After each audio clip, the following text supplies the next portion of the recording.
bilang hok berarti di tuh. Oke, bisa. Ini apa? Ini. Oke, silakan. Naikkan katanya. Mulai 1, 2, latihan konsentrasi. Keep, hop, hop, keep, hop, hop, hop, keep,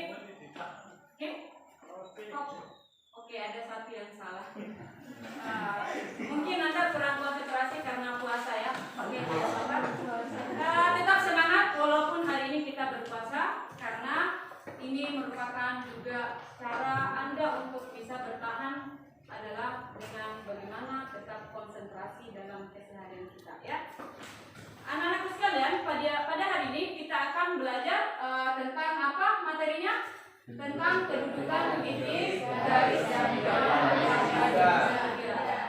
Jadi kalian semua di kelas 12 hari ini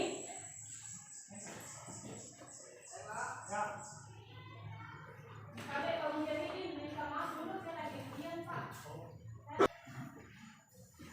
Oke anak-anak sekalian, pada hari ini kita belajar tentang kedudukan titik, garis, dan bidang pada Jadi kita sebagai kelas 12 yang baru memasuki awal pelajaran pada hari ini, tentu saja pasti sangat tahu tentang materi ini berhubungan dengan dimensi 3. Nah, apa sih tujuan dari pembelajaran pada hari ini? Bahwa yang pertama anak-anak sekalian itu harus tahu mengenai pertama harus memahami tentang konsep dari geometri ruang. Kemudian yang kedua, Anda mampu mengidentifikasi fakta pada jarak dalam ruang, yakni angka titik, titik dengan garis, terus titik ke bidang. Yang berikutnya adalah Anda mampu mendeskripsikan jarak dalam ruang, terus bagaimana menentukan jarak dalam ruang. Jadi ada 4 hal yang harus Anda kuasai, yakni pertama memahami, kedua mengidentifikasi, ketiga mendeskripsikan, dan juga keempat adalah menentukan. Itu adalah hal yang harus Anda kuasai pada pembelajaran kita pada hari ini. Nah, anak-anakku sekalian, bahwa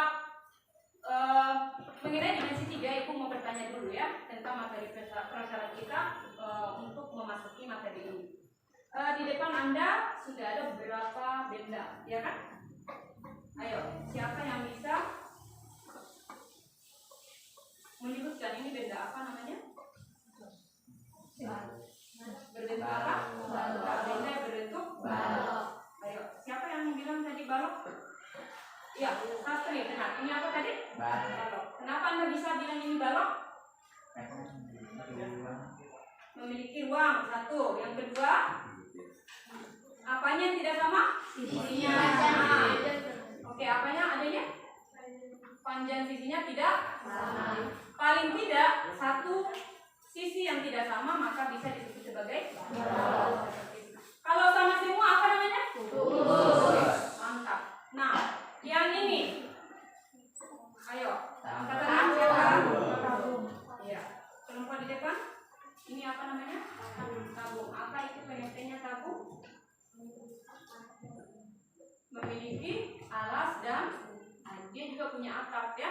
Ada atap, ada di bawahnya juga. Jadi jelasnya dia memiliki selimut. Oke. Nah ini rumah idamannya siapa? Ayo. Bismillah. Ada yang baru. Ini berbentuk rumah. Rumah itu kira-kira menurut Anda terdiri dari bangunan apa aja? Balok sama apa? Prisma.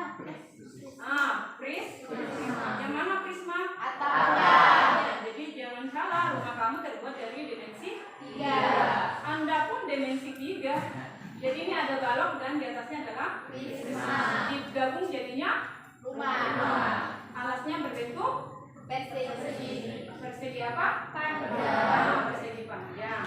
Ini bidang apa namanya di bawah? Atap. Jadi ini perpaduan dari bidang. Oke, mantap, luar biasa.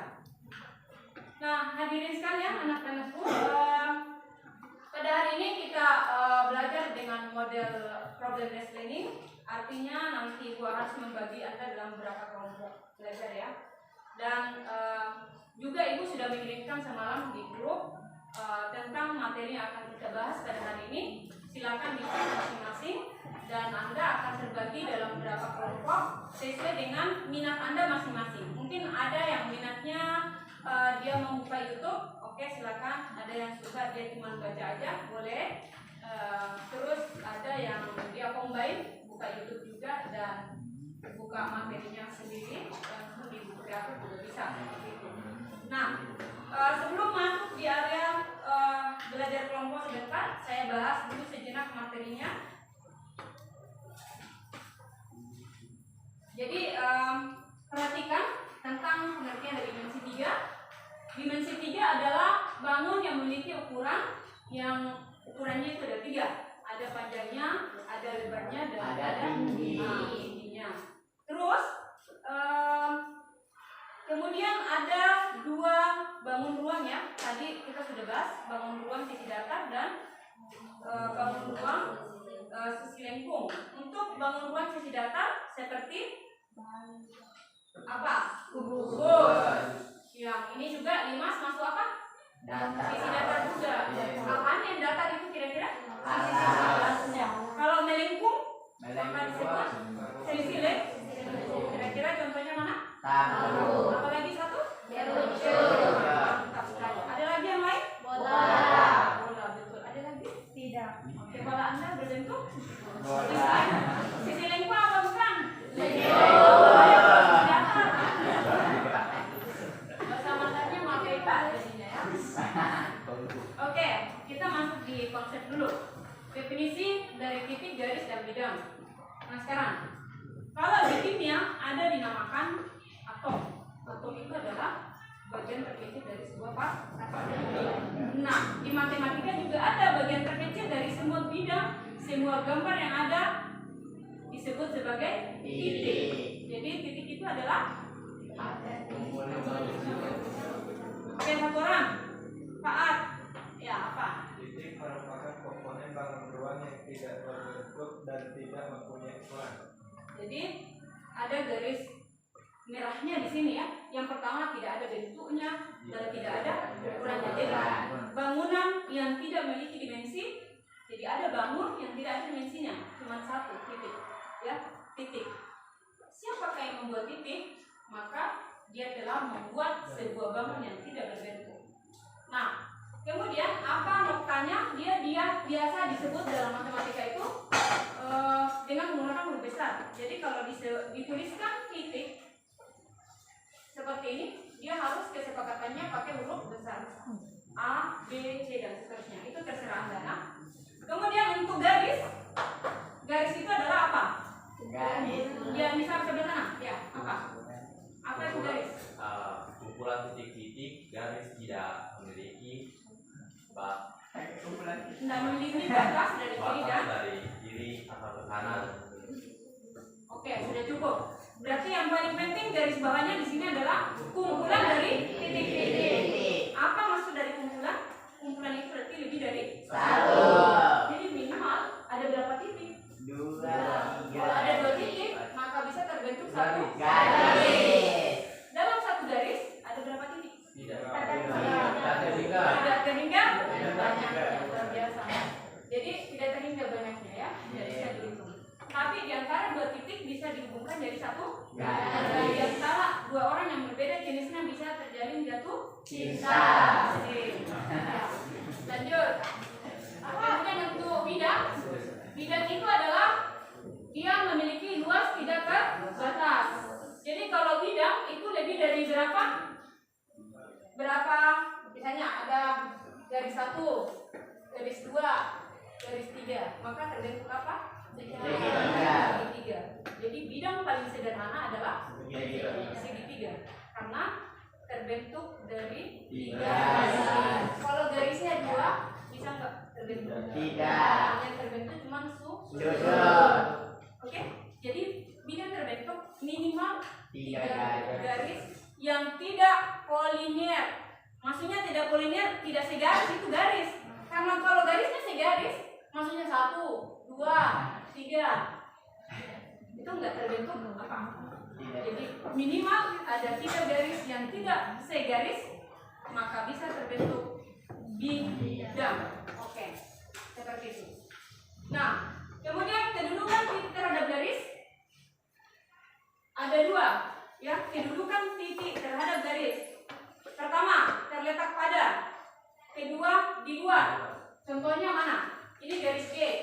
titik A.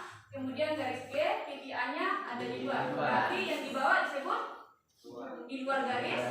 Kemudian yang ini titik A berada pada garis. Jadi kalau ada telalat di wajah Kak, itu disebut apa? Titik berada pada garis. Kalau Anda dianggap sebagai garis. Seperti ini. Iya dong. Kemudian, ini dia aplikasinya. Kalau misalnya ini garis biasa kamu temukan di mana? Di kabel listrik ya, di kabel listrik. Jadi misalnya ada dua burung yang berbeda, dianggap sebagai benda titik mungkin. Kemudian garisnya 1, 2, 3. Kira-kira garis G1 dan G2 disebut apa?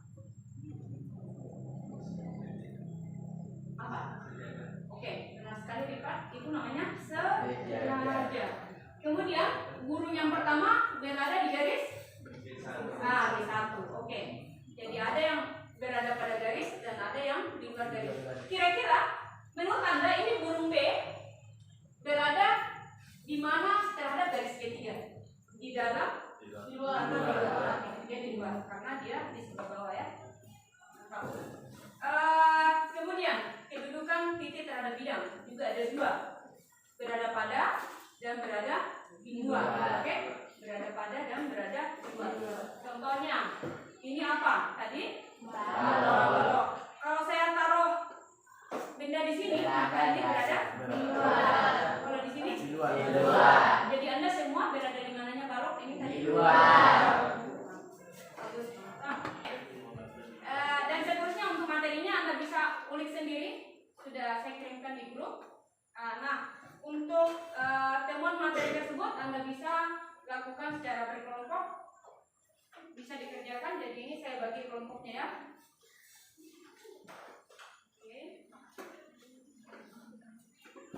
Sampai 2 orang di sini.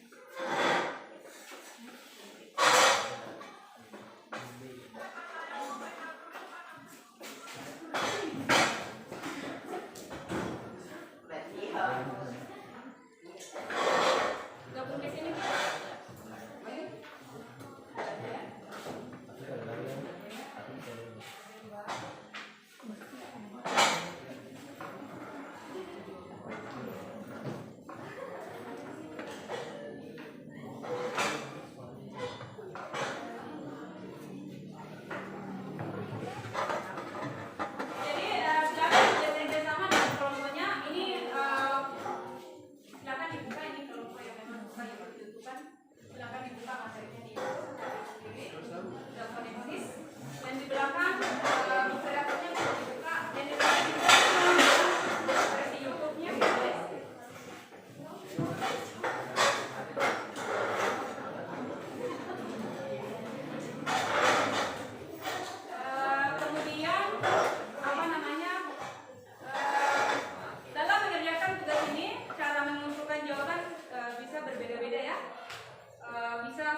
Sebentar kita ada sesi untuk saling berdiskusi di grup sini di depan kelas. Saya akan undang beberapa dari kalian untuk mempertanggungjawabkan hasil dari kelompoknya. Silakan dicek materinya di grup dan diselesaikan.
Assalamualaikum warahmatullahi wabarakatuh. Waalaikumsalam warahmatullahi wabarakatuh. Kami dari kelompok gugus akan mempresentasikan hasil diskusi kami dari nomor bagian pertama yang akan dijelaskan oleh Fatihah Andresen. Silakan. Dilihat di atas saja itu jawaban Anda sudah ada. Ya. Diketahui kubus ABCD MPA yang luasnya 10 cm pada gambar. Tentukan titik A ke B. Jadi jarak titik A ke B adalah 10 cm. Karena seperti dikatakan jarak khusus itu 10 cm.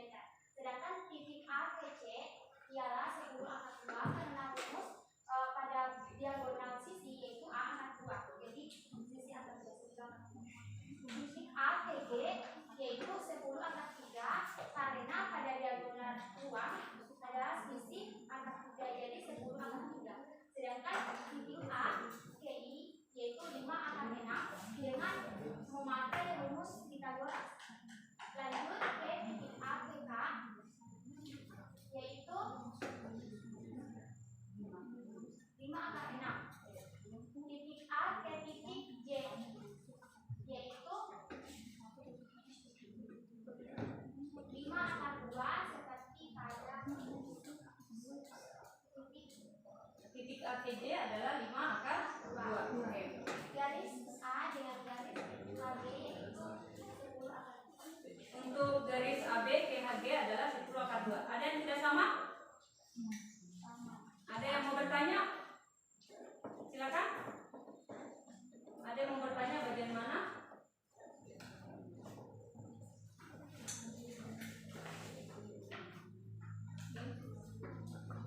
Ya. Mungkin saya yang mau tanya ke Anda, ini dari mana bisa untuk di bagian 7 itu garis AB dengan garis HG panjangnya adalah 10 akar 2. Kok bisa? AB ke HG. Kenapa Anda berkesimpulan dia sama dengan 10 akar 2? Dia sama dengan diagonal sisi. Oke, diagonal sisi yang di atas itu yang sebelah mana? Yang diambil.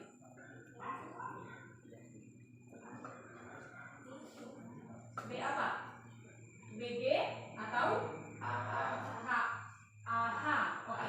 AH atau BG. Kalau menyebutkan apa namanya garis itu harus mulai dari huruf yang awal ya. AH atau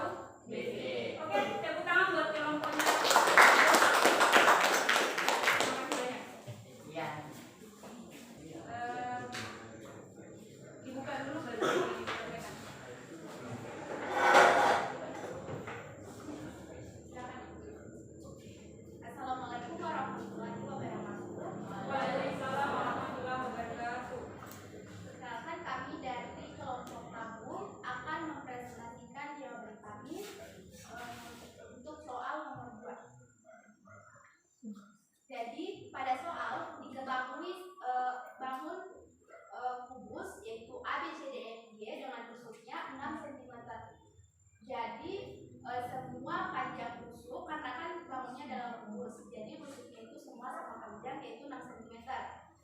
Seperti pada gambar. Nah, yang ditanyakan itu adalah berapa jarak dari titik A ke titik F.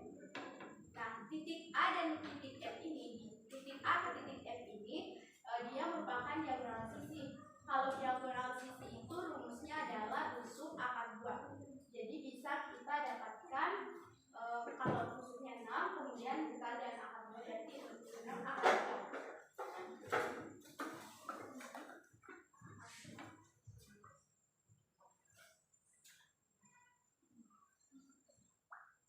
Jadi dia sama dengan rusuk diagonal sisi ya. Atau kalau bisa juga kita menggunakan rumus Pythagoras, karena kan kalau kita mengeluarkan jadi bangun ABM kan jadi bangun segitiga ABM, kemudian yang dicari itu adalah sisi miringnya yaitu AF. Jadi rumusnya AF sama dengan akar AB ditambah dengan BF. AB pangkat 2 ditambah BF pangkat 2. Terus kita masukkan nilai AB. Nilai AB itu 6 jadi 6,2, kemudian nilai BF 6 jadi 6,2, kemudian 30 akar 36 tambah akar 36 jadi akar 72. Akar 72 senilai dengan 6 akar 2. Oke.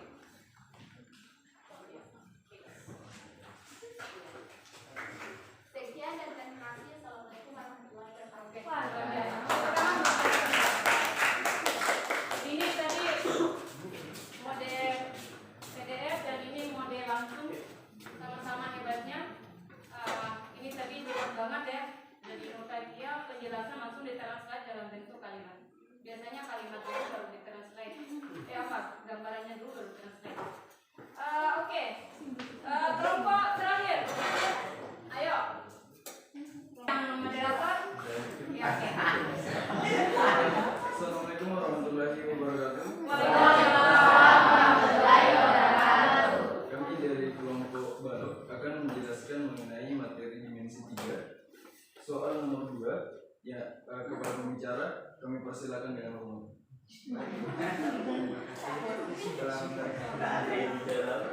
Jadi soalnya ketahui kubus ABCDEFG dengan rusuk 6 cm seperti pada gambar berikut. Nah, tadi sudah dijelaskan bahwa rusuk pada kubus itu sama keduanya sama. Semuanya sama. Oke. Nah, tadi diketahui kubusnya dengan rusuk 6 cm. Yang ditanyakan jarak E ke F, yaitu E ke F ini. Tadi diketahui rusuknya 6 cm. Jadi Panjangnya adalah 6 cm. kenapa bisa 6 cm? Karena semua panjang rusuk adalah sama. Sedang EF adalah panjang rusuk. Seperti itu. Oke, ada yang tidak sepakat? Sepakat ya? Lanjutkan di soal berikutnya bagian ketiga. Ya ini soalnya gampang banget. Ya. Silakan. Ya. Ya, diketahui kubus ABCDEFG dengan rusuk 6 cm seperti pada gambar berikut. Maka jarak dari titik A ke H adalah, tadi juga sudah dijelaskan bahwa A ke H ini adalah diagonal bidang. Diagonal bidang tadi diagonal sisi. Rumus dari diagonal sisi adalah rusuk kali akar 2. Rusuk kali akar 2. Nah, tadi sudah diketahui adalah A ke H itu E ke F itu 6. Jadi otomatis panjang E ke A ini adalah 6. H pun juga sama 6. Maka di bawah kebersamaan Pythagoras yaitu AE kuadrat sama AH kuadrat sama dengan AE kuadrat ditambah EH kuadrat. Maka akar 2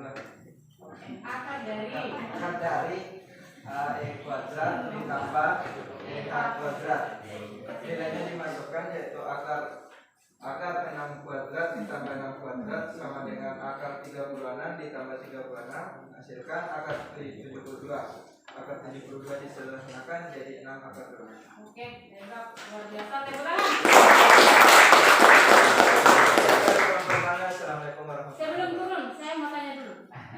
Diagonal bidang apa sama dengan diagonal sisi? Sama ya. Jadi tadi yang bilang nggak sama, sama aja gitu ya. Oke, terima kasih bapak-bapak. Ya. Oke, luar biasa kerja kelompok Anda pada hari ini. Dan sebelum saya menutup di pembelajaran kita pada hari ini, saya akan bertanya mengenai satu soal dan itu menjadi kuis kita.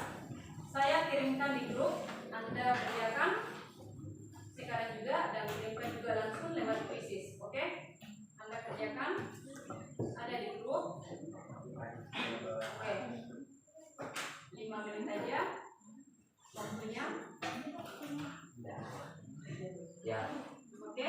Iya. Jangan bekerja kelompok. Kegiatan masing-masing. Ya, insya Allah sebentar malam hasilnya akan saya kirimkan di grup kita. Bagaimana hasil tulis kita pada hari ini ya. Sebelum menutup pelajaran pada hari ini, saya minta satu orang di sebelah kanan dan satu orang sebelah kiri untuk memberikan kesimpulan pada pembelajaran kita pada hari ini.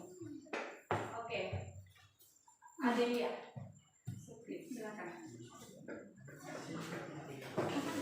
Apa kesimpulan yang bisa kamu dapat atau materi apa aja yang bisa kamu dapat dari tadi? Silakan. Jadi dimensi itu adalah bagi yang mempunyai 3 bentuk panjang, tinggi, dan lebar. Titik adalah bangunan pada dimensi, sedangkan Garis. Oke. sebagai kumpulan dari titik-titik.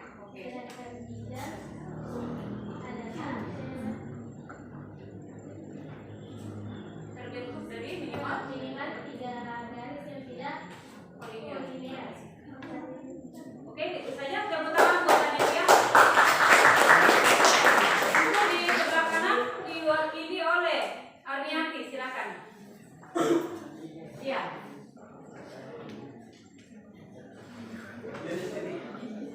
Oke, diganti oleh Sastri. Iya, silakan. Tidak apa-apa, wakili aja temannya.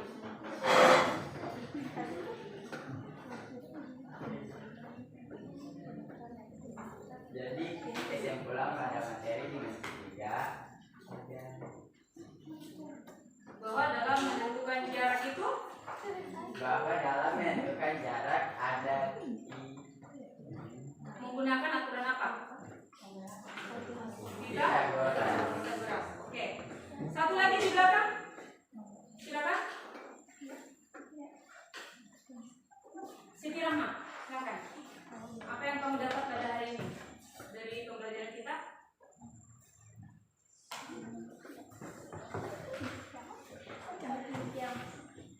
Kesimpulannya Ya. untuk mencari diagonal sisi rumusnya itu rusuk akar 2. Kalau untuk diagonal 2 dia rusuk akar 3. Rusuk akar 3. Ayo, ada lagi? Sudah tidak ada? Jadi pada hari ini tujuan pembelajaran kita tercapai ya. Anda memahami konsepnya tadi, sudah dijelaskan dari refleksi Anda. Kemudian kita mampu mengidentifikasi tentang jarak dalam ruang. Terus bagaimana Anda juga mendeskripsikan bagaimana jarak itu, bahwa jarak terdekat adalah selalu melihat dari terbentuknya segitiga siku-siku. Seperti ketika saya bertanya panjang bola ini ke jarak bola lampu ke tanah, maka harus ditarik sebuah garis yang membentuk segitiga siku-siku dengan bagian alas di bawah sini. Jadi jarak terpendek selalu berhubungan dengan rumus Pitagoras. Itu yang paling penting.